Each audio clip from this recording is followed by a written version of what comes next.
നമസ്കാരം, ഞാൻ ബൈജു നായർ. നമ്മുടെ ചാനലിലേക്ക് സ്വാഗതം. റാപ്പിഡ് ഫയറിൻ്റെ ദിവസമാണ്. റാപ്പിഡ് ഫയർ എന്താണെന്ന് അറിയാമല്ലോ. നിങ്ങൾ ഉപയോഗിക്കുന്ന വാഹനത്തെപ്പറ്റി നിങ്ങൾ തുറന്നു പറയുകയാണ്. എന്തൊക്കെയാണ് എൻ്റെ പ്രശ്നങ്ങൾ, എന്തൊക്കെയാണ് എൻ്റെ ഗുണങ്ങൾ, എന്തൊക്കെയാണ് സർവീസിൻ്റെ ഇഷ്യൂസ്, എന്തൊക്കെയാണ് നിങ്ങൾ ആ വാഹനം വാങ്ങിച്ച സമയത്തുണ്ടായ എക്സ്പീരിയൻസ്, അങ്ങനെ എന്തും പറയാനുള്ളൊരു വേദിയാണ് നമ്മുടെ റാപ്പിഡ് ഫയർ. റാപ്പിഡ് ഫയർ വളരെ സന്തോഷത്തോടെ നിങ്ങളെല്ലാവരും ഏറ്റെടുത്ത ഒരു പ്രോഗ്രാം കൂടിയാണ്. അപ്പോൾ ഇന്ന് ആരൊക്കെയാണ് നമ്മുടെ റാപ്പിഡ് ഫയറിൽ പ്രത്യക്ഷപ്പെടുന്നത് നോക്കാം.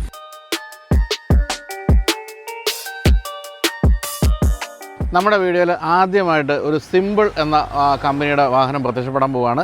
ഇലക്ട്രിക് സ്കൂട്ടറാണ്, അതിൻ്റെ ഓണറാണ്. നമസ്കാരം. പേര്? സഫ്ദർ. എന്ത് ചെയ്യുന്നു? ഞാൻ ഇപ്പം ജോലിയൊന്നുമില്ല.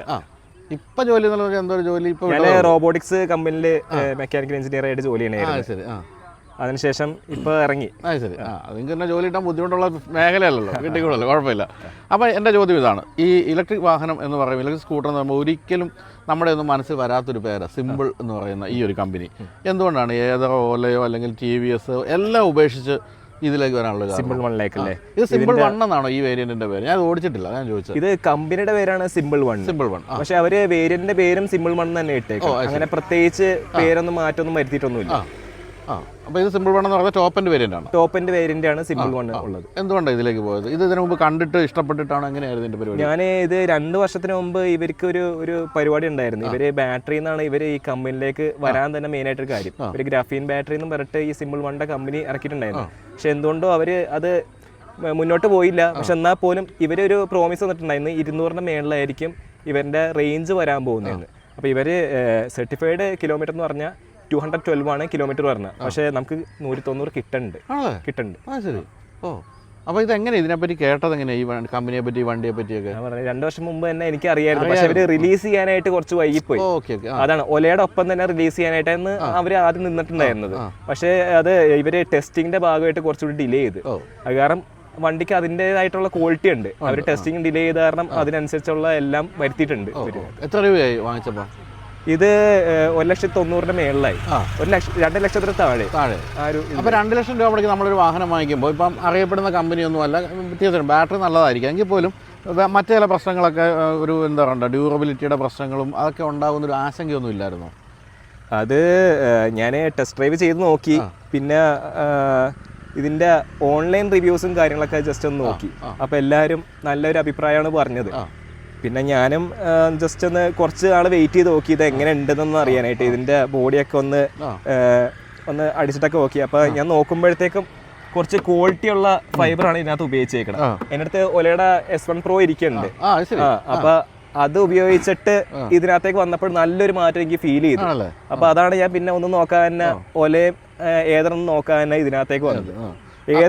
ഏതർ ഞാൻ ആദ്യമായിട്ട് ഇലക്ട്രിക് ഓടിക്കുന്ന പറഞ്ഞാൽ ഏതറാണ് ആദ്യം ഇവിടെ ഷോറൂം വന്നിട്ടുണ്ടായിരുന്നു ചക്കരപ്പറമ്പിൽ.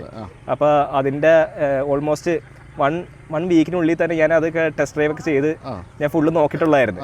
അതിനുശേഷം ഒരു 2-3 മാസം കഴിഞ്ഞിട്ട് ഒല വന്നതിന് ശേഷം പിന്നെ ഒല എല്ലാവർക്കും ഇഷ്ടമായി. പിന്നെ ഒല അങ്ങോട്ട് എടുത്ത് ഇപ്പൊ 1.5 വർഷത്തിന് ശേഷമാണ് ഇത് വന്നേക്കണം. ഇത് ടെസ്റ്റ് ഡ്രൈവ് ചെയ്തപ്പോഴേക്കും എനിക്ക് ഈ 2 എണ്ണത്തിനേക്കാളും കൂടുതൽ ഇഷ്ടമായത് സിമ്പിൾ ആണ്. പിന്നെ എടുത്തിട്ട് ഇതിപ്പോ 3 ആഴ്ച. അപ്പം ഈ പറഞ്ഞ പോലെ നമ്മുടെ എക്സ്പെക്ടേഷൻസ് എല്ലാം മീറ്റ് ചെയ്യുന്നുണ്ടോ? ഉണ്ട്. ഈ ഒല സ്ഥിരമായിട്ട് ഓടിക്കുന്ന ആളെന്നുള്ളത് എന്താണ് വളരെ പെട്ടെന്ന് ഇത് തമ്മിൽ വ്യത്യാസം പറയുന്നത്? വളരെ പെട്ടെന്ന് പറഞ്ഞാൽ റേഞ്ച് തന്നെയാണ് ഇതിന്റെ ഹൈലൈറ്റ്. പിന്നെ അത് മാത്രമല്ല പിക്കപ്പും ഉണ്ട്. ഈ ഒലക്ക് ഇതിന്റെ അത്രയും പിക്കപ്പ് ഇല്ല. ഇതിന് 72 ന്യൂട്ടൺ മീറ്റർ ഉണ്ട് ഇതിന്റെ പിക്കപ്പ്. ഇതിന്റെ എക്കോയിൽ തന്നെ നമുക്കൊരു 56 സ്പീഡ് കിട്ടുന്നുണ്ട്. ഒലക്ക് അത്രയും കിട്ടൂല. അപ്പൊ ഒരു സ്മൂത്ത് ആയിട്ട് ഓടിക്കാനും പറ്റും. പിന്നെ ഇതിന്റെ മാനുവലിറ്റി നന്നായിട്ട് നമുക്ക് ഏതൊരു ട്രാഫിക്കിനുള്ളിൽ കൂടി പെട്ടെന്ന് വെട്ടിച്ച് പോകാനും പറ്റും. അങ്ങനെ ഒരു ഗുണമുണ്ട്. നമുക്ക് ഇപ്പൊ സാധാരണ ലേഡീസിനാണെങ്കിൽ ഭയങ്കര ബുദ്ധിമുട്ടാണ് വെയിറ്റ് ഉള്ള വണ്ടികളൊക്കെ ഓടിക്കാനായിട്ട്. ഒലക്ക് കുറച്ച് വെയിറ്റ് കൂടുതലാണ്. അപ്പൊ ഇത് ഓടിച്ചപ്പോഴത്തേക്കും അവർക്ക് ഉപയോഗിക്കാൻ പറ്റും. നല്ല സ്മൂത്ത് ആയിട്ട് തന്നെ ഉപയോഗിക്കാൻ പറ്റും. ചാർജ് ഒരു 6 മണിക്കൂർ വരുന്നുണ്ട്. 0 to 80 ഒരു 5 മണിക്കൂർ 45 മിനിറ്റ് ആ ഒരു ടൈം കൊണ്ട് 0 to 80 ആവുന്നുണ്ട്. പിന്നെ അതിന്റെ അപ്പുറത്തേക്കെന്ന് പറഞ്ഞു കഴിഞ്ഞാൽ ഭയങ്കര സ്ലോ ആയിട്ടാണ് ആവുന്നത്. അപ്പോൾ ഉറങ്ങാൻ നേരത്ത് നമ്മൾ നൈറ്റ് ടൈമിൽ കുത്തിയിട്ട് കഴിഞ്ഞാൽ രാവിലെ ആകുമ്പോഴത്തേക്ക് ഫുൾ ചാർജ് കടന്നോളൂ സംഭവം. പിന്നെ ഗുണം എന്താണെന്ന് വെച്ച് കഴിഞ്ഞാൽ ഓട്ടോ കട്ട് ഓഫും ഉണ്ട്. ഇതിനെ. അത് നല്ലൊരു ഫീച്ചറാണ്, വേറെ ഒന്നിനും കാണാത്തൊരു ഫീച്ചറാണ്. അപ്പൊ അത് കാരണം നമുക്ക് ഓവർ ചാർജ് ആവണ പേടിയില്ല. അപ്പൊ ഇതിന്റെ ബാറ്ററി പോർട്ടബിൾ ആണ്, അടുത്ത വീട്ടിൽ കൊണ്ട് വെച്ച് ചാർജ് ചെയ്യാൻ പറ്റും. ഓ അത് ശരി, വളരെ ഈസി ആണ് കേട്ടോ. അതായത് നമുക്ക് അങ്ങനെ എടുക്കാൻ പറ്റില്ല. പിന്നെ ഇത് പുഷ് ബട്ടൺ ഉണ്ട്, പുഷ് ബട്ടൺ ഇങ്ങനെ നെക്കിയിട്ട് വലിച്ചാൽ മതി. ഇത്രയും വലിയ ബാറ്ററിയാണ്, കുറച്ച് വലിയ ബാറ്ററിയാണ്. 1.7 കിലോവാട്ട് ആണ് ഈ ബാറ്ററിയുടെ കപ്പാസിറ്റി ഉള്ളത്. കാണുമ്പോൾ അറിയണ്ടോ നല്ല ക്വാളിറ്റി ഉണ്ട്, നല്ല അതുണ്ടെങ്കിൽ പോലും അത്യാവശ്യം ബൂട്ട് സ്പേസ് ഉണ്ട്. 30 ലിറ്റർ ഉണ്ടല്ലോ, അപ്പൊ നമുക്ക് സുഖമായിട്ട് ഹെൽമെറ്റ് വെക്കുക, എന്ത് വേണമെങ്കിലും ഒരുപാട് വെച്ചിട്ട് പോകാൻ പറ്റും. പിന്നെ ഗുണം എന്ന് വെച്ച് കഴിഞ്ഞാൽ ചാർജർ ചെയ്യാനായിട്ട് ഉള്ളിലാണുള്ളത്, മൊബൈൽ ചാർജ് ചെയ്യാനായിട്ട്. അപ്പൊ ഈ ഒലക്കൊക്കെ എന്ന് പറഞ്ഞു കഴിഞ്ഞാൽ ഫ്രണ്ടിലായിട്ടാണ് ഉള്ളത്. അപ്പൊ ബുദ്ധിമുട്ടെന്ന് വെച്ച് കഴിഞ്ഞാൽ മൊബൈൽ ചാടി പോവാൻ ചാൻസ് ഉണ്ട് അങ്ങനെ വെച്ച് കഴിയുമ്പോഴത്തേക്ക്. ഇത് ഉള്ളിലാവുമ്പോഴത്തേക്ക് സേഫ്റ്റി, മഴയും കൊള്ളൂല, നമുക്ക് ഇതിന്റെ അകത്ത് തന്നെ വെച്ചിട്ട് കൊണ്ടുപോകാൻ പറ്റും. അതാണ് ഏറ്റവും വലിയൊരു ഹൈലൈറ്റ്. അതുപോലെ ഈ കണക്ടിവിറ്റി ഫീച്ചേഴ്സ് അങ്ങനെ ഉണ്ട് കമ്പയർഡ് ടു ഓല? അത് കണക്ടിവിറ്റി ഇപ്പൊ ഒരു വിഷയം എന്ന് വെച്ച് കഴിഞ്ഞാൽ ഇവര് കമ്പനി ആണെങ്കിൽ ഈ ഇതിന്ന് ജിയോ എന്നാണെങ്കിൽ എയർടെലിനകത്തേക്ക് പോർട്ട് ചെയ്യണതാണ്. അപ്പൊ അതിന്റെ ഭാഗമായിട്ട് ഒരു ഡിലേ വന്നിട്ടുണ്ട്. അപ്പൊ അത് കാരണം ഇപ്പൊ കണക്ടിവിറ്റി ഇപ്പൊ റെഡി ആയിട്ടുണ്ട്. അല്ലെങ്കിൽ അത്യാവശ്യം എല്ലാം ഉണ്ട്, എല്ലാം ഉണ്ട്. മാപ്പ് ഉണ്ട്, പിന്നെ ബ്ലൂടൂത്ത് വഴി നമുക്ക് പാട്ട് കേൾക്കാൻ പറ്റും, അങ്ങനെ എല്ലാ ഫീച്ചേഴ്സും ഉണ്ട്. അപ്പൊ ഇത് എറണാകുളത്ത് ഡീലർ ഉണ്ടല്ലോ? ഡീലർ ഉണ്ട്, ചക്കരപ്പറമ്പിലാണ് ഇതിന്റെ സർവീസും ഇതിന്റെ ഡീലർഷിപ്പ് എല്ലാം വരുന്നത്. സർവീസ് ഒക്കെ അവിടെ ഉണ്ട്? അവിടെ ഉണ്ട്. പരാതികളൊന്നും സർവീസിനെ പറ്റി പൊതുവെ കേട്ടിട്ടില്ല അല്ലേ? ഇതിപ്പോ കൊടുക്കാത്ത കാരണം നമുക്ക് അതിനെ പറ്റി ഒരു അഭിപ്രായം പറയാനായിട്ടില്ല. എങ്കിൽ പോലെ 190 റേഞ്ച് കിട്ടും, സംഭവം തന്നെയാണ്, വലിയൊരു കാര്യം തന്നെ. നമ്മൾ കുറച്ചു മുമ്പ് ഓല S1 ആളിനോട് സംസാരിച്ചുള്ളൂ, അദ്ദേഹത്തിനൊക്കെ 110 കഷ്ടിച്ച് എന്നാണ് പറഞ്ഞത്. 190 കിട്ടുന്നുണ്ടെങ്കിൽ തീർച്ചയായിട്ടും വർത്താണ്, പക്ഷെ വില കൂടുതലാണ് ശരിക്കും. പക്ഷേ ആ ഒരു വില ഞാൻ പറയുകയാണെങ്കിൽ 190 കിട്ടണ്ടെങ്കിൽ അത് വെറുതെ തന്നെയാണ്. കാരണം വെച്ച് കഴിഞ്ഞാൽ ഇതിന്റെ ബോഡി ക്വാളിറ്റി, ബിൽഡ് ക്വാളിറ്റി നല്ല അടിപൊളി ബിൽഡ് ക്വാളിറ്റിയാണ്. പിന്നെ അത്യാവശ്യം ബൂട്ട് സ്പേസ് ഉണ്ട്, പിന്നെ ഹെൽമെറ്റ് വെക്കുക. പിന്നെ ഒലക്ക് ഇപ്പൊ സെക്കൻഡ് ജെന്നിനാണെങ്കിൽ ഇതിന് ഫ്ലാറ്റ് ആയിട്ട് ഉണ്ട്, പക്ഷെ ഫസ്റ്റ് ജെന്നാണെങ്കിൽ ഫ്ലാറ്റ് അല്ലായിരുന്നു, ഒരു നടുവിലൊരു ഹംബോൽ ഉണ്ടായിരുന്നു. ഇതിനാകുമ്പോൾ ഫ്ലാറ്റ് ആണ് സംഭവം. അപ്പൊ എല്ലാം കൊണ്ടും എനിക്ക് ഭയങ്കര ഇഷ്ടമായി വണ്ടി. അല്ല മൊത്തത്തിൽ കാഴ്ച നല്ല ക്വാളിറ്റി ഉണ്ട് കേട്ടോ. ഞാനിത് അടുത്ത് കാണുന്ന ഇപ്പോഴാണ്, ഞാനിത് വാഹനം ഓടിച്ചിട്ടും ഇല്ലാന്ന് ഞാൻ പറഞ്ഞല്ലോ. നല്ല കാഴ്ച ക്വാളിറ്റി ഒക്കെ ഉണ്ട്. പിന്നെ ഇത്തരം കമ്പനികളൊക്കെ ദീർഘകാലം നിലനിൽക്കുമോ എന്നൊക്കെയുള്ളൊരു കാര്യമുണ്ട്. പക്ഷേ ഇതുപോലെ ഉള്ള മൗത്ത് പബ്ലിസിറ്റി മതി ഇത് കൂടുതൽ വിറ്റ് പോകാൻ അല്ലേ? അപ്പോൾ എന്തായാലും സന്തോഷം, ഈ ഒരു വാഹനത്തെ നമ്മുടെ പ്രോഗ്രാമിൽ അവതരിപ്പിക്കാൻ പറ്റില്ല. നമ്മുടെ മറ്റേ റണ്ണേഴ്സ് ക്ലബിൻ്റെ ഭാഗമാണ് കേട്ടോ. ഈ ടീഷർട്ട് കാണുമ്പോൾ അറിയാമല്ലോ, അദ്ദേഹം കുറേ പേര് നേരത്തെ ഓടി വരുന്ന കണ്ടില്ലേ. ഇവരൊക്കെ രാവിലെ തൊട്ടിതാണ് നമ്മളെ കൊതിപ്പിച്ചുകൊണ്ട് ഓടിക്കൊണ്ടിരിക്കുന്ന റണ്ണേഴ്സ് ക്ലബിൻ്റെ അംഗമാണ്. അപ്പോൾ താങ്ക് യു സോ മച്ച്. വീണ്ടും കാണാം, നാളെ തന്നെ കാണാം, ഇന്ന് രാവിലെ നമ്മളോട് കാണുമല്ലോ. Thank you.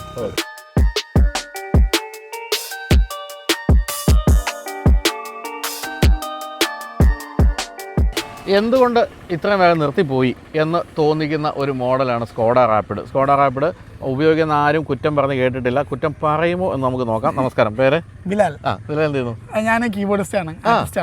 ശരി. എങ്ങനെയുണ്ട്? സ്വന്തം പ്രോഗ്രാമുകളാണോ മറ്റുള്ളവർക്ക് വേണ്ടി വായിക്കും? ഇപ്പൊ ഇതാണ് ഫ്രീലാൻസ് ആയിട്ട് ചെയ്യാൻ ബാൻഡ് ഉണ്ട് സ്വന്തമായിട്ട്. ശരി. എന്താ അതിന് പേരിട്ടിരിക്കുന്നത്? പോസിറ്റീവ് എന്നാണ് പേര്. പോസിറ്റീവ്, അതോളം നന്നായിട്ട്. അപ്പോൾ എത്ര കാലം ഇത് പഠിച്ച് തുടങ്ങിയിട്ടും ഒക്കെ? ഞാനിപ്പോ ഫീൽഡിൽ 10 years ആയി, ഫുള്ളായിട്ട് ഇറങ്ങിയിട്ട് 10 years ആയി. സ്റ്റാർട്ട് ചെയ്തിട്ടുണ്ട്. ആണല്ലേ? 6 months ആയിട്ടുള്ളൂ. ശരി. ഈ പണ്ടുണ്ടല്ലോ ഇത് ഇങ്ങനെയുള്ള കലാകാരന്മാർക്ക് ജീവിക്കാൻ പോലും പറ്റാത്ത അത്രയും ചെറിയ പൈസ കിട്ടിക്കൊണ്ടിരുന്ന ഒരു സാഹചര്യം. ഇപ്പൊ എങ്ങനെയാണ് ഇതിന്റെ ഒരു അവസ്ഥ? ഇപ്പൊ ഒരുപാട് ആർട്ടിസ്റ്റുകളായി, അതുകൊണ്ട് നിങ്ങൾ വന്ന് വേണമെങ്കിൽ ചെയ്താൽ മതി എന്നുള്ള മൂടാണ്. ഒരുപാട് ആർട്ടിസ്റ്റുകളായി, രക്ഷയില്ല. പക്ഷെ എനിക്ക് തോന്നുന്നത് ഈ രംഗത്ത് പ്രശസ്തരായ പിന്നെ അങ്ങ് നല്ല അതൊന്ന് പേരായി കഴിഞ്ഞാൽ നമുക്ക് ഡിമാൻഡ് മറ്റേത് നടക്കൂല്ലോ. അപ്പം അത്തരം യാത്രകൾക്കാണോ ഇത് പൊതുവെ ഉപയോഗിക്കുന്നത്? അതെ അതെ. ഞാൻ ആക്ച്വലി ഫസ്റ്റ് വിർച്ചസ് ആണ് ബുക്ക് ചെയ്തത്. ബുക്ക് ചെയ്ത് കഴിഞ്ഞ് പിന്നെ എന്താണ് അത്ര എമൗണ്ട് 19 lakhs ഉണ്ടല്ലോ. അപ്പം അത് കഴിഞ്ഞിട്ട് ഞാൻ വേറെ വണ്ടികളൊക്കെ നോക്കി ലാസ്റ്റ് കൂട്ടുകാരൻ പറഞ്ഞ റാപ്പിഡ് ഉണ്ട്, നീ പോയി നോക്ക്, യൂസ്ഡ് ആണ്, 2020 മോഡലാണ് ഇത്. അപ്പോൾ 2022 ഞാൻ എടുക്കണത്. അപ്പൊ എൻ്റെ അടുത്ത് പറഞ്ഞ് പോയി നോക്കാന്ന് പറഞ്ഞു. റാപ്പിഡ് എനിക്ക് വലിയ താല്പര്യം ഇല്ല വണ്ടി, ഞാൻ പോയി ഓടിച്ചു നോക്കി. എന്റെ മോനെ ഓടിച്ചപ്പോ എന്റെ കിളി പോയി. അപ്പൊ തന്നെ അഡ്വാൻസ് കൊടുത്ത് മറ്റേത് ക്യാൻസൽ ചെയ്ത് എടുക്കുക ചെയ്തത്. ഏത് വേരിയന്റ് ഇത്? ഇത് വേരിയന്റ് എനിക്കറിയില്ല. 1 ലിറ്റർ ഓട്ടോമാറ്റിക് ഇതിന്റെ ഒരു ഹെവിനെസ് എന്ന് പറയുന്ന ഒരു രക്ഷയില്ല അല്ലേ? അതെനിക്ക് പുതിയ വണ്ടി ഓടിച്ചിട്ട് കിട്ടിയിട്ടില്ല. അല്ല, വെർട്ടസിന്റെ കാര്യത്തിൽ ഇപ്പൊ കുറച്ചൊക്കെ അവരൊക്കെ മൊത്തത്തിൽ സ്കെയിൽ ഡൗൺ ചെയ്തിട്ടുണ്ട്. ഇത് പക്ഷേ ഹെവിയാണ്, ഭയങ്കര രസമാണ്. ഇതും ഞാൻ സത്യം പറഞ്ഞാൽ 180 കയറ്റിയിട്ടുണ്ട് ചെന്നൈ പോയപ്പോ. ഈ വഴിയിലാ, കേരളത്തിലല്ല, കുഴപ്പമില്ല, ചെന്നൈ പോയപ്പോഴാണ്. അപ്പൊ എന്താണ് ഈ വണ്ടിയുടെ ഏറ്റവും ഇഷ്ടപ്പെട്ട ഒരു കാര്യം? ഏറ്റവും ഇഷ്ടപ്പെട്ട കംഫർട്ട് Comfort. തന്നെയാണ്. അത് ഞാൻ കോംപ്രമൈസ് ആണ്. ആണല്ലേ? രക്ഷയില്ല, ഭയങ്കര അടിപൊളിയാണ്. ബാക്ക് സീറ്റ് ഇരുന്നിട്ടും ആൾക്കാർ ദീർഘദൂരം സഞ്ചരിച്ചിട്ടുണ്ടോ ഇതിൽ? എല്ലാവരും പറയുന്നുണ്ട് ഫ്രണ്ടിലേക്കാളും ബെസ്റ്റ് ബാക്കാന്ന് പറയുന്നത്. കേറിയവർ എല്ലാവരും പറയുന്ന ഒരു കാര്യമാണ്. അപ്പം അതും മോശമല്ല. അല്ലല്ല, മോശമല്ല. ഡ്രൈവിംഗ് കംഫർട്ട് എന്ന് പറയുന്നത് ഈ ഹൈവേയിൽ ഇത്രയും സ്പീഡിലൊക്കെ പോകുമ്പോൾ എങ്ങനെയാണ് ഇതിന്റെ ഒരു? നമുക്ക് ഞാൻ വാപ്പൻ്റെ ഒരു വണ്ടിയുണ്ട് വാഗനർ, അതൊരു 40-ൽ പോണ ഫീലാണ് ഇതിൽ 80-ൽ പോകുമ്പോ. അറിയില്ല സത്യം. മാരുതിയൊക്കെ കമ്പയർ ചെയ്ത് നശിപ്പിക്കരുതല്ലേ? അപ്പം അല്ല, ഞാൻ അത് ഓടിച്ചിട്ടാണ് ഈ വണ്ടി ഓടിക്കാൻ പോയത്. തന്നെ എനിക്ക് തോന്നുന്നു വാഗണാറിന്റെ കാര്യത്തിൽ നമുക്ക് അത്ര സ്പീഡിലൊന്നും തോന്നില്ല, പേടി ഒരു കോൺഫിഡൻസ് കിട്ടില്ല അല്ലേ? ഇതിന്റെ കാര്യത്തിൽ അങ്ങനല്ല, നല്ല കോൺഫിഡന്റ് ആയിട്ട് നമുക്ക് ഓടിച്ചു പോകാൻ സാധിക്കുന്നുള്ളത്. മൈലേജ് എങ്ങനെയുണ്ട്? മൈലേജ് വിശ്വസിക്കാന്ന് അറിയില്ല, 20-21 കിട്ടുന്നുണ്ട് പെട്രോൾ ഓട്ടോമാറ്റിക്. ആണോ? സീരിയസ്ലി. അത് എന്ന് വെച്ചാൽ നമ്മളത് കറക്റ്റ് RPM കറക്റ്റ് നോക്കണം. ഞാനത് ഒരു കൊല്ലം എടുത്തിട്ടാണ് അത് പഠിച്ചത്. RPM നോക്കണം, പിന്നെ പവർ പെട്രോൾ അടിക്കണം. XP95 ഇല്ലേ, ഇന്ത്യൻ ഓയിൽ, അതടിച്ച് കഴിഞ്ഞാൽ പക്ക കിട്ടും. ഞാൻ 1500 ഇവിടുന്ന് ഷൊർണൂർ വന്നിട്ടുണ്ട്. ശരി, പവർ പെട്രോൾ നമ്മളൊക്കെ ഒഴിവാക്കുന്ന ഒരു സാധനം പൊതുവെ. ഇല്ല, അത് ഒരു 7 രൂപ കൂടുതലാണ്. പക്ഷെ രണ്ട് വെച്ച് നോക്കിയപ്പോ മറ്റേ പെട്രോൾ പെട്ടെന്ന് ഇറങ്ങുന്നുണ്ട്. ഇത് അങ്ങനെ തന്നെ നിന്ന് കറക്റ്റ് ആയിട്ട് പോകുന്നുണ്ട്. ശരി. അപ്പം അതങ്ങനെ. പിന്നെ മറ്റൊരു കാര്യം വെച്ചാൽ നമ്മളിപ്പം തീർച്ചയായിട്ടും ഇത് ഏറ്റവും പുതിയൊരു വണ്ടിയൊന്നും അല്ലാത്തതുകൊണ്ട് ഇൻഫർടൈൻമെന്റ് സിസ്റ്റം ഒക്കെ പഴയതായിരിക്കും. അതൊന്നും അല്ലാതെ മറ്റെന്താ ഒരു പോരായ്മയായിട്ടും ഒക്കെ പറയാവുന്നത്? പോരായ്മ എനിക്ക് അങ്ങനെ ഒന്നും പറയാനില്ല. ഇല്ല. പിന്നെ സർവീസാണ് എല്ലാവരും പറയണത്, ഭയങ്കര പൈസ ആയിരിക്കും, അതാണ് കൂടുതൽ. പക്ഷെ എനിക്കൊരു 10 to 13 ആ റേഞ്ചാണ്. ഇയർ 15,000 ആണ് വന്നത്. ഒരു വർഷം ഒരു മാസം 1000 രൂപ നമുക്ക് അതിന് വേണ്ടി ചെലവാക്കുന്നുള്ളൂ പറയാം അല്ലേ? പിന്നെ ബ്രേക്ക് പാഡ് ആണെങ്കിലും എത്ര ഒരു 2000-3000 രൂപയ്ക്ക് ബ്രേക്ക് പാഡ് മാറാം. ഈ പണ്ടത്തെ ചീത്തപ്പേരൊക്കെ ഉണ്ട്, സ്കോഡ ഫോക്സ് വാണൊക്കെ. അതൊന്നും പറ്റില്ല, ഇനിയിപ്പോൾ അങ്ങനെ കൊണ്ടുനടക്കാൻ പറ്റില്ല, ആൾക്കാർ വണ്ടി വാങ്ങിക്കില്ല. കാരണം സോഷ്യൽ മീഡിയ ശക്തമായതുകൊണ്ട് നിങ്ങൾക്ക് അറിയാമല്ലോ, സ്കോഡ ബുക്ക് ചെയ്ത ഒരാളുടെ പൈസ പോയെന്ന് പറഞ്ഞാൽ നമ്മൾ വീഡിയോ ഇട്ടപ്പോൾ തന്നെ എത്ര ഭയങ്കരമായിട്ട് അത് വ്യാപിച്ചു. അല്ല, ഓൾറെഡി ഇതൊരു നെഗറ്റീവ് ഉള്ളത് കൊണ്ട് അത് കേട്ടപ്പോൾ തന്നെ വീണ്ടും വളരെ ശ്രദ്ധിക്കും. അത്തരം കാര്യങ്ങളൊന്നും പേടിക്കാനില്ല. ഇപ്പൊ എത്ര കിലോമീറ്റർ ഓടിച്ചു കാണും? ഞാൻ എടുത്തപ്പോ 16,000 ആയിരുന്നു. 16 അത്രേ ഉണ്ടായുള്ളൂ. ഞാൻ ഇപ്പൊ 75 വരെ ഓടിച്ചു. കാരണം ഷോ ഉള്ളതുകൊണ്ട് ഫുള്ള് ഷട്ടർ റണ്ണാണ്. കണ്ണൂര്, കാസർഗോഡ്. അപ്പൊ നിങ്ങളിപ്പോ ഷോക്കൊക്കെ പോകുമ്പോൾ നിങ്ങൾ തന്നെ വണ്ടി ഓടിച്ചൊക്കെ പോകുമ്പോഴത്തേക്ക് അത് വേറെ എക്സ്പെൻസ് തരും. കുഴപ്പമില്ല. എങ്കിലും ഇത്രയും കാലം കൊണ്ട് 75,000 ഓടിയെങ്കിലും നല്ല ഓട്ടം. അതെ. ഞാൻ എത്ര 1 year ആവൂല. ഞാൻ കഴിഞ്ഞ വർഷം 2 സർവീസ് ചെയ്തു 15,000-ന്റെ. അപ്പൊ ഇത്ര ഓട്ടം ഉള്ളപ്പോ ഇലക്ട്രിക് വണ്ടിയെ പറ്റി ചിന്തിച്ചൂടെ? ചിന്തിച്ചായിരുന്നു. പിന്നെ പറഞ്ഞ പോലെ നമുക്ക് ഈ ചാർജിങ് സ്റ്റേഷൻസ് ഇപ്പൊ അവൈലബിൾ ആണ്. ഞാൻ ആ സമയത്ത് ഞാൻ നോക്കിയില്ല. അപ്ഗ്രേഷൻ ഏതായിരുന്നു മനസ്സിൽ വന്നത് വെറുതെങ്കിലും? അയ്യോ, അന്ന് ചോദിച്ചാൽ അല്ല, അന്ന് ഞാൻ നോക്കിയിട്ടില്ല. ഞാൻ ഇത് എടുത്തതിനപ്പോഴാണ് പിന്നീട് ആലോചിച്ചത് പെട്രോൾ അടിക്കണ്ടല്ലോ എന്നുള്ളൊരു സംഭവം. ഇത് വേറൊരു വലിയ ദുരന്തമുണ്ട്. ഇതിപ്പോ കണ്ടുകൊണ്ടിരിക്കുന്നത് ഇതിന്റെ പഴയ ഓണർ ഉണ്ടല്ലോ, ഇപ്പൊ 21-22 കിട്ടുന്നത് പറഞ്ഞപ്പോൾ ഭയങ്കര സങ്കടമായിരിക്കും ആളിന് അല്ലേ? തോന്നുക മര്യാദയ്ക്ക് ഓടിച്ചിട്ട് കിട്ടുമായിരുന്നല്ലോ. എന്താണ് ഏറ്റവും ഇഷ്ടപ്പെട്ട കാര്യം? ഈ പറഞ്ഞ റൈഡിങ് അതുപോലെ ഡ്രൈവിംഗ് കംഫർട്ടൊക്കെയാണ്. ഈ സ്പീഡിൽ വളരെ സ്പീഡിൽ പോയി കഴിയുമ്പോഴത്തേക്കുള്ള സ്റ്റെബിലിറ്റി എങ്ങനെയാണ്? അത് ഞാൻ പറഞ്ഞു 180 പോലെ ആൾക്കൊരു അനക്കില്ല, ഇങ്ങനെ പോവാണ്. 60 പോണ ഫീല് തന്നെയായിരുന്നു. റോഡിൽ നോക്കുമ്പോഴാണ് പേടിയാണത്. അയ്യോ, ഇത്ര സ്പീഡ് വണ്ടിക്ക് ഇനി മേലെ കയറിയാണ്. പക്ഷെ നമുക്കൊരു പേടി, വല്ല പോത്തോ വല്ല വട്ടം ചാടിയാ പിന്നെ ചവിട്ടി. ഇത് ഈ ടോക്ക് കൺവെർട്ടർ വരുന്നതിന് മുമ്പ് ഇതിൽ DSC ഗിയർ ബോക്സ് ഉള്ള മോഡൽ ഉണ്ടായിരുന്നു. അത് ഈ പറഞ്ഞ പോലെ ഗിയർ ബോക്സ് കുറച്ച് കോസ്റ്റ്ലി ആണ്, എന്തെങ്കിലും പ്രശ്നങ്ങളാണ്. പക്ഷേ ഈ ടോക്ക് കൺവെർട്ടർ വന്നപ്പോൾ ആ പ്രശ്നമില്ല. ഈ ഗിയർ ബോക്സിന് വലിയ കാര്യമായിട്ടൊന്നും വരാനും ഇല്ല, വന്നാലും വലിയ പ്രശ്നമൊന്നുമില്ല. ഡ്രോബാക്ക് എന്ന് പറഞ്ഞാണെങ്കിൽ ഇത് ഓട്ടോമാറ്റിക് ആയതുകൊണ്ട് ബ്രേക്ക് പാഡ് വേണ്ടി തരും. അങ്ങനെ ഒരു പ്രശ്നമാണ്. ഞാൻ ഒരു 3 പ്രാവശ്യം ഇത് മാറ്റി. ആണല്ലേ? 3-4 പ്രാവശ്യം മാറ്റി. ശരി. അപ്പൊ ഇനി എന്ത്, എത്ര കാലം ഓടിക്കും ഇത്? എനിക്കിത് മാറ്റാൻ തോന്നിയിട്ടില്ല. ഇപ്പൊ ഇത് വെച്ചിട്ട് വേറെ എടുത്താലേ ഉള്ളൂ. എനിക്കിത് മാറ്റാൻ തോന്നണില്ല സത്യം പറഞ്ഞാൽ. ഈ വെച്ചിട്ട് എടുക്കുകയാണെങ്കിൽ വെറുതെ ഒരു വൈൽഡായിട്ട് ചോദിക്കുകയാണ്, എന്താണ് എന്തെങ്കിലും മനസ്സിലുണ്ട്? ഞാനൊരു BM Benz സെഗ്മെന്റിൽ പോകേണ്ടി വരും. കാരണം ഇനി താഴത്തേക്ക് നമുക്ക് ചിന്തിക്കാൻ പറ്റില്ല. ഈ വണ്ടി എടുത്താലുള്ള മെയിൻ പ്രശ്നം അതാണ്. ജർമ്മൻ വണ്ടിയിൽ നിന്ന് വിടാനും പറ്റൂല. സത്യം. അതാണ് ഒരു പ്രശ്നം. അപ്പൊ BM-ലൊക്കെ എത്താനുള്ള സാധ്യതയാണ്. പക്ഷേ ഇപ്പൊ പെട്രോൾ ആണെങ്കിൽ ഡീസൽ ഇത്ര ഓട്ടം ഉണ്ടെങ്കിൽ മൈലേജ് ഇത്ര ഒന്നും കിട്ടില്ല. അതെ, ഞാൻ ഇലക്ട്രിക് നോക്കുന്നുണ്ട്, പ്ലാൻ ചെയ്തില്ല. പ്ലാൻ ആക്കുമ്പോൾ നമുക്ക് ആ സമയത്ത് നോക്കിയാൽ മതി. ഇത് കമ്പയർ ചെയ്യാതിരിക്കുകയാണെങ്കിൽ വീട്ടിലെ വാഗണാറിനെ പറ്റി എന്താ അഭിപ്രായം? നല്ല വണ്ടിയാണ്. ഫാമിലി കാറാണ്, അടിപൊളിയാണ്. പക്ഷേ ഈ ലോങ് എനിക്ക് ഞാൻ പറയാം, ഇത്ര ലോങ് ഉള്ളതുകൊണ്ട് നമ്മള് ഒരുപാട് പ്രാവശ്യം ഉറങ്ങി ഓടിച്ചിട്ടുണ്ട്. അപ്പൊ അതിന്റെ ഒക്കെ ഒരു പ്രശ്നമുണ്ട്. നിങ്ങൾ ഈ നൈറ്റിലായിരിക്കും? നൈറ്റിലായിരിക്കും കൂടുതൽ. ചിലപ്പോ ഷോ നമ്മള് 3 മണിക്കൂർ നിൽക്കുകയാണല്ലോ, കീബോർഡ് നിൽക്കുകയാണ്. അപ്പോൾ പെഡൽസ് ഉണ്ടാവും, അപ്പോൾ ചവിട്ടണം. അപ്പോൾ ചിലപ്പോൾ ഒരു കാലമായിരിക്കും ലോഡ് വരുന്നത്. ഇത് കഴിഞ്ഞിട്ട് വണ്ടി ഓടിക്കണം. അപ്പോൾ അത്ര റിസ്ക്കാണ്. അപ്പോൾ ഈ 3 മണി വരെയൊക്കെ ഷോ കഴിഞ്ഞിട്ട് പിന്നെ ഉറങ്ങാതെ തന്നെ വണ്ടി ഓടിച്ചിങ്ങ് പോരുകയൊക്കെയാണോ പതിവ്? ഞാൻ ഇപ്പോൾ റിസ്ക് എടുക്കാറില്ല. വണ്ടി സൈഡാക്കും, ഉറങ്ങും, റൂം എടുക്കും, അങ്ങനെയൊക്കെയാണ് പരിപാടി ചെയ്യാൻ. തീർച്ചയായിട്ടും അതൊക്കെ തന്നെ ചെയ്യണം. കാരണം ഈ പോലെ ഞങ്ങളൊക്കെ ഓപ്പോസിറ്റ് കീബോർഡൊന്നും വായിക്കാതൊക്കെ തിരിച്ച് ഓടിച്ച് വരുന്നവരെ ഓപ്പോസിറ്റൊക്കെ വരുന്നത്, അതൊന്നും ശ്രദ്ധിച്ചു. അപ്പോൾ എന്തായാലും നിങ്ങൾ ഈ മുഖം ഒന്ന് കണ്ടുവെച്ചോ. എവിടെയെങ്കിലും സ്റ്റേജിൽ പിന്നിൽ നിന്നുകൊണ്ട് ഒരാൾ കീബോർഡ് അതെ, ബിലാൽ എന്നുള്ള പേര് നിങ്ങൾക്ക് അറിയാമായിരിക്കുമല്ലോ, നമ്മുടെ മമ്മൂക്കയുടെ പേരാണല്ലോ. ഇനി വരാൻ പോവാണെന്ന് കേൾക്കും. അപ്പോൾ എന്തായാലും ഇറങ്ങുന്നതിന് മുന്നേ ബിലാൽ പിന്നെ മറ്റേ പടത്തിലുള്ള ഇപ്പൊ ബിലാൽ തട്ടുകടവരെയുണ്ട്, എല്ലാം ആയിട്ടുണ്ട്. അപ്പോൾ എന്തായാലും സന്തോഷം ബിലാലെ. അപ്പോൾ എപ്പോഴെങ്കിലും നമ്മൾ എന്താണ് സ്റ്റേജ് പ്രോഗ്രാം കാണാൻ വരുന്നതായിരിക്കും കേട്ടോ. Thank you.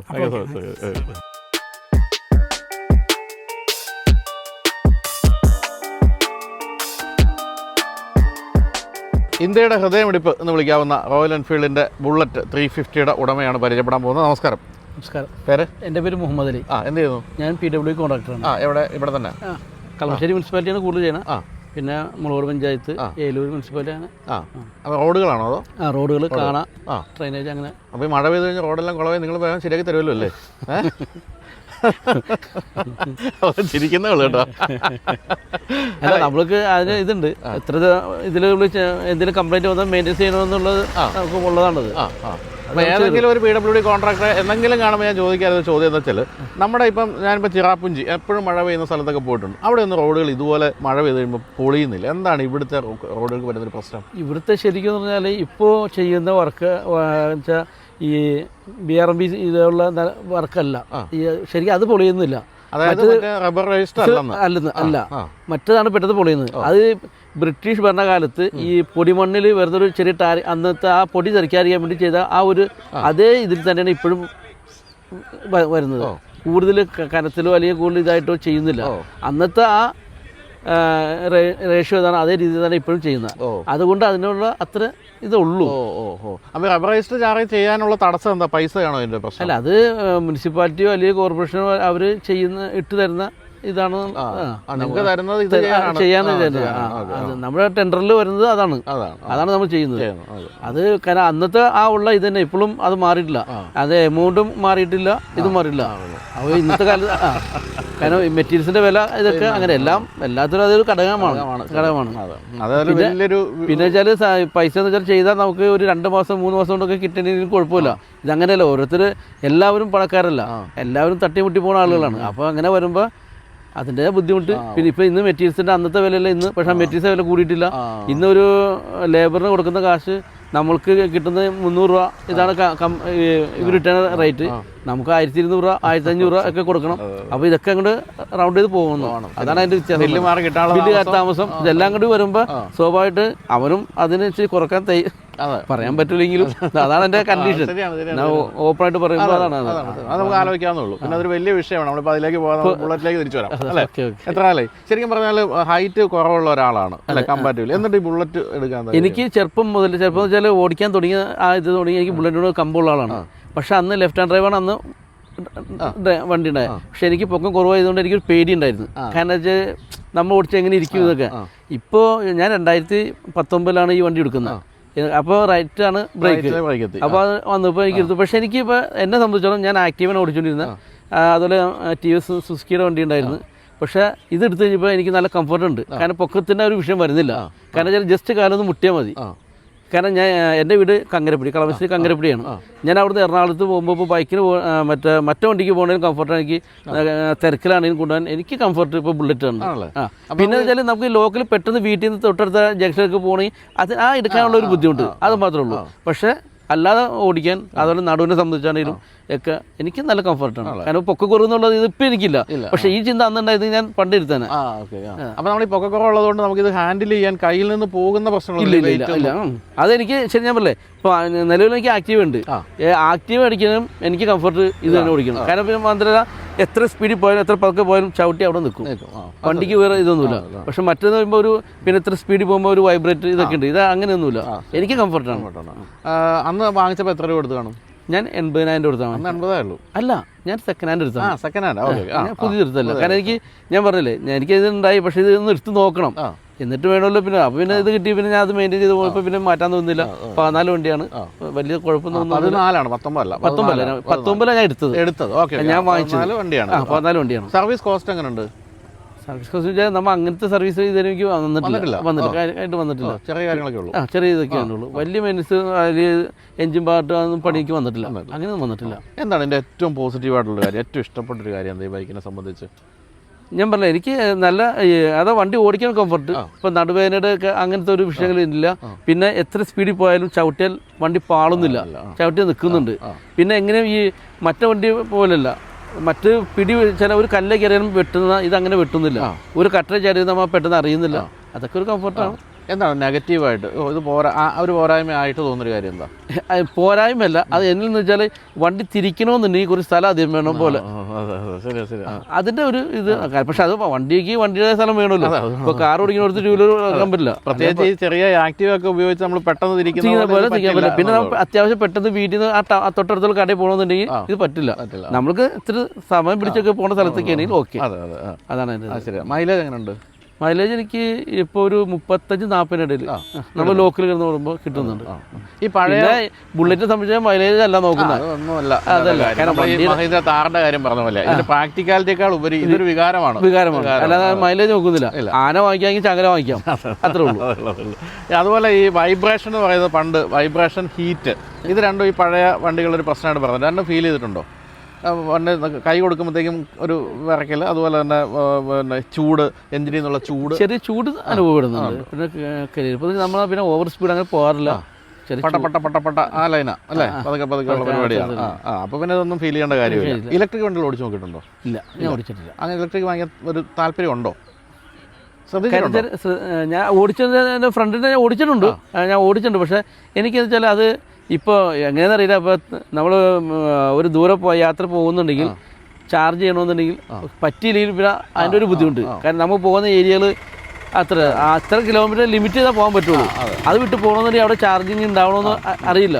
അപ്പോൾ അത് കാര്യങ്ങളെപ്പറ്റി ഒരു ക്ലാരിറ്റി ഇപ്പോഴും നമുക്ക് ആയിട്ടില്ല. അപ്പോൾ അതിൻ്റെ ഒരു ബുദ്ധിമുട്ടുണ്ടാവാം.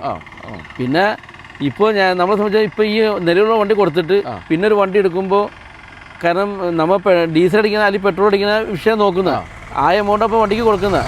ഈ മറ്റേ വണ്ടിയായിട്ട് നോക്കുമ്പോൾ ആ റേറ്റ് വലിയ ഇതായിട്ട് തോന്നുന്നില്ല.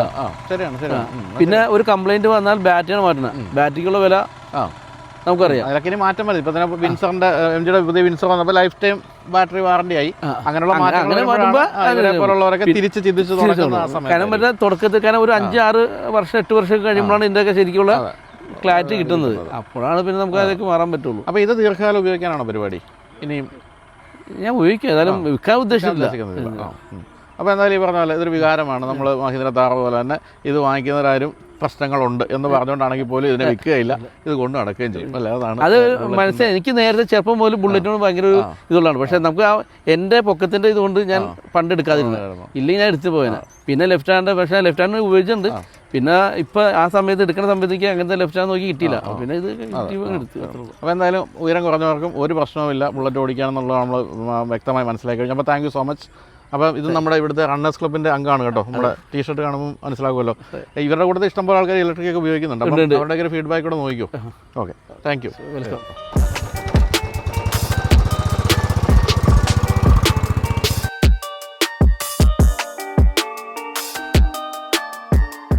ഞാൻ ഇന്ത്യയിൽ ഏറ്റവും കൂടുതൽ ആദരിക്കുന്ന ഒരു 2 വീലർ കമ്പനി എന്ന് പറയുന്നത് TVS ആണ്. കാരണം TVS അടുത്ത കാലത്താണ് കുറച്ചെങ്കിലും ഒരു വിദേശ ടൈപ്പിലൊക്കെ എത്തി. അതിന് മുമ്പ് പൂർണ്ണമായും ഇന്ത്യയുടെ സാങ്കേതികവിദ്യ ഉപയോഗിച്ച് മറ്റെല്ലാ വാഹന നിർമ്മാതാക്കളെയും അമ്പരപ്പിക്കുന്ന രീതിയിലുള്ള വാഹനങ്ങൾ നിർമ്മിച്ചുകൊണ്ടിരിക്കുന്ന കമ്പനിയാണ് TVS. അങ്ങനെയുള്ള TVS ജൂപ്പിറ്ററിൻ്റെ ക്ലാസിക് എന്ന വേരിയൻറ്റ് ഉപയോഗിക്കുന്ന ആളെയാണ് പരിചയപ്പെടാൻ പോകുന്നത്. നമസ്കാരം സാർ. പേര്? അഷ്റഫ്. എന്ത് ചെയ്യുന്നു സാർ?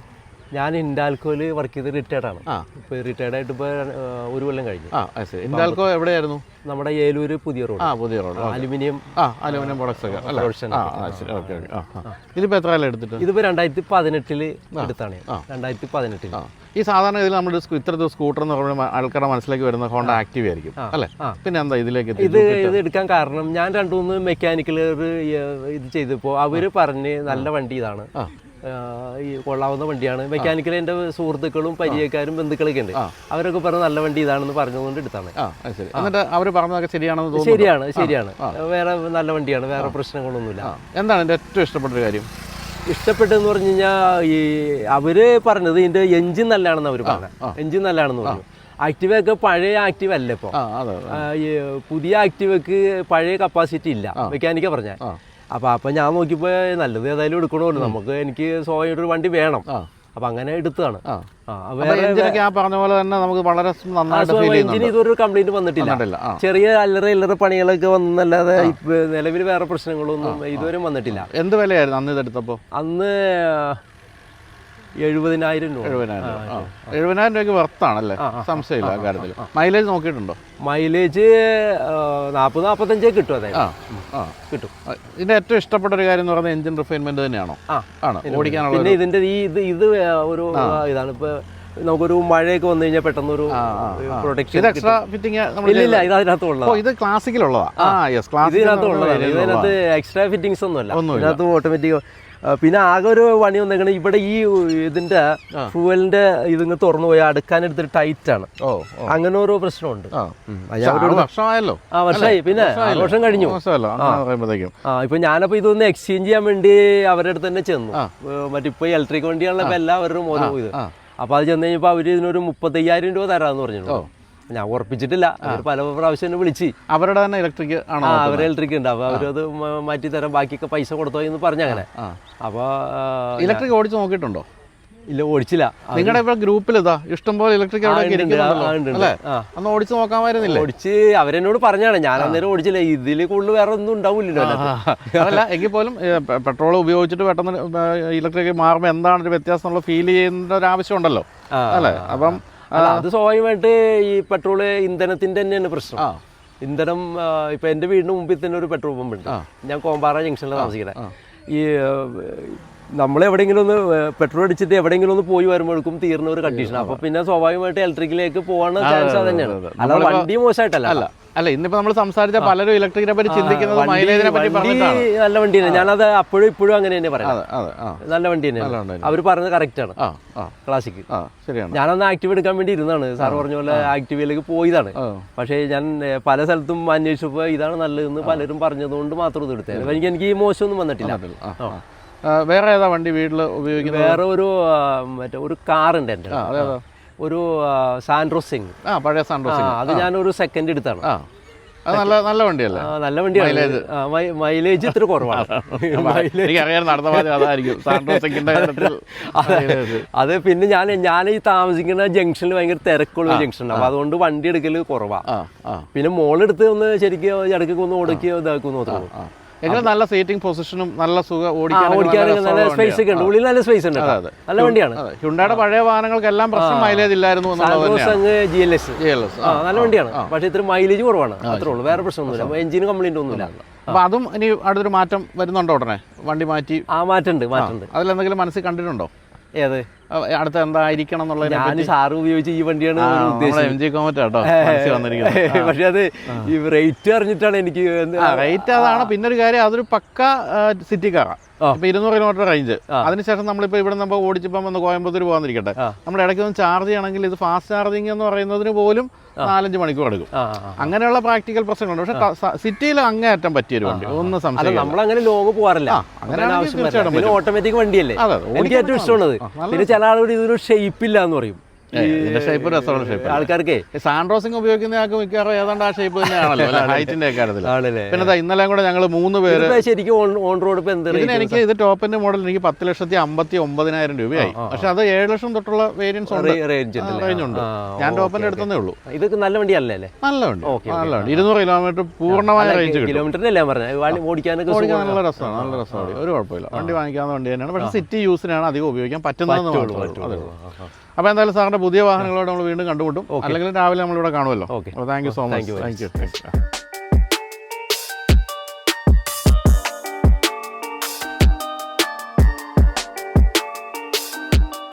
അപ്പോൾ ഇന്നത്തെ റാപ്പിഡ് ഫെയർ എല്ലാവർക്കും ഇഷ്ടമായി എന്ന് കരുതുന്നു. അടുത്ത ആഴ്ച മറ്റ് ഒരു എപ്പിസോഡുമായിട്ട് കാണാം. വീഡിയോ കണ്ട എല്ലാവർക്കും നന്ദി. ബൈ.